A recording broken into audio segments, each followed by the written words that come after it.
Breaking news خبر شامل عالمی خبر نامہ کے حوالے سے فخر نیوز کے بیورو چیف اعجاز احمد طاہر عوان سے عالمی ادارہ صحت WHO اور world federation of neurology WFN کے مطابق دنیا بھر میں تقریباً 1.3 ارب افراد کسی نہ کسی معذوری کا شکار ہیں، جو کہ عالمی آبادی کا تقریباً 16% بنتا ہے۔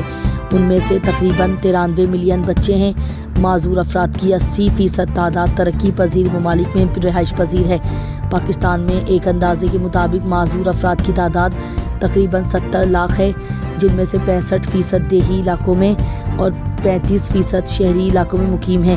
ان میں مردوں کی تعداد 58%، جبکہ خواتین کی تعداد 42% ہے۔